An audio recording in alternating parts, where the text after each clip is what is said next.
कहीं दौर एक हसीन व जमील सल्तनत में शहजादी महानूर अपनी चमकती जिंदगी गुजार रही थी। महानूर न सिर्फ अपनी खूबसूरती बल्कि अपनी जहानत और बहादुरी के लिए भी मशहूर थी, लेकिन उसके दिल में एक अजीब सा खौफ और सवाल हमेशा मौजूद रहता था। महल के पुराने कमरे जो हमेशा बंद रहते थे, उनके पीछे क्या राज छिपा हुआ है। एक दिन चांदनी रात में जब सारा महल सो रहा था, महानूर ने अपनी हिम्मत जमा की और चपके से उन पुराने कमरों की तरफ बढ़ने लगी। रास्ते में दीवारों पर लगी मुशालों की रोशनी धीमी हो रही थी और हर कदम पर उसका दिल तेजी से धड़क रहा था। कमरे का दरवाजा भारी था, लेकिन जैसे ही उसने दरवाजा धिकिला, वो हैरान रह गई। दरवाजा आसानी से खुल गया और अंदर गहरी तारीकी छाई हुई थी। महानूर ने एक चिराग जलाया और अंदर कदम रखा। कमरे में पुराने तर्ज के नक्काशी से भरे संदूक, खस्ता हाल किताबें और एक छोटा सा आईना रखा हुआ था, लेकिन आईने में एक अजीब बात थी। जब महानूर ने अपना अक्स देखा तो उसे अपनी तस्वीर की जगह एक और लड़की की झलक नजर आई जो मदद के लिए पुकार रही थी। अचानक वो आईना हिलने लगा और एक सर्द हुआ के झोंके ने महानूर को पीछे धकेल दिया।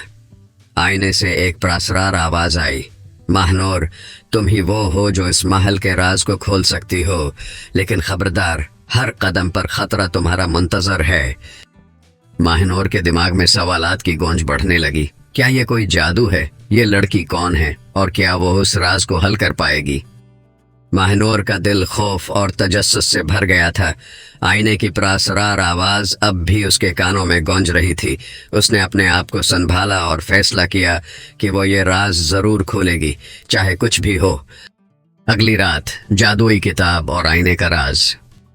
वो दोबारा उसी कमरे में पहुंची, मगर इस बार उसने अपने साथ अपनी दादी की दी हुई एक पुरानी किताब ले ली, जिसको जादुई राज कहा जाता था। महानूर ने सोचा कि शायद इस किताब में कोई सुराग मिले। जैसे ही उसने किताब खोली, एक सफ़े पर लिखा था, सच्चाई आईने के पार है, लेकिन वहां सिर्फ बहादुर जा सकते हैं। महानूर ने आईने के करीब जाकर दोबारा देखा। आईने में वही लड़की नजर आई, मगर इस बार लड़की के होंठ हिल रहे थे। वो बोल रही थी, महानूर, मेरी जान बचाओ। मैं एक जादूगर की कैद में हूं और सिर्फ तुम ही मुझे आजाद कर सकती हो।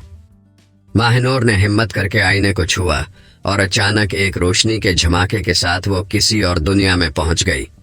ये दुनिया तारीक और प्रासरार थी, जहां हर तरफ दरख्तों की सरसराहट और अजीब आवाजें थीं।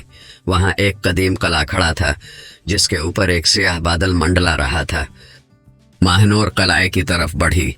जैसे ही वो दरवाजे के करीब पहुंची, एक खौफनाक जादूगर नमूदार हुआ।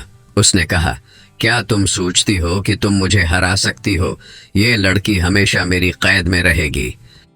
महानूर ने अपनी दादी की किताब निकाली और सफ़ा पलटना शुरू किया।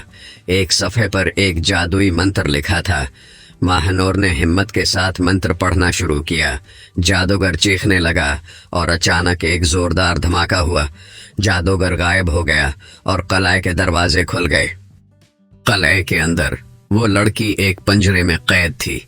महानूर ने उसे आजाद किया। लड़की ने कहा, मैं तुम्हारी पुरानी दोस्त महरीन हूँ, जिसे जादूगर ने सालों पहले कैद कर लिया था। तुमने न सिर्फ मुझे आजाद किया बल्कि अपने महल को भी उस नहवस्त से बचा लिया। महानूर और महरीन वापस महल लौट आईं। पूरे महल में खुशी की लहर दौड़ गई और महानूर की बहादुरी की कहानियां हर तरफ फैल गईं। महानूर ने सीखा कि खौफ का सामना करना और दूसरों की मदद करना जिंदगी का सबसे बड़ा जादू है, और यूं छोटी शहजादी की ये कहानी हमेशा के लिए यादगार बन गई।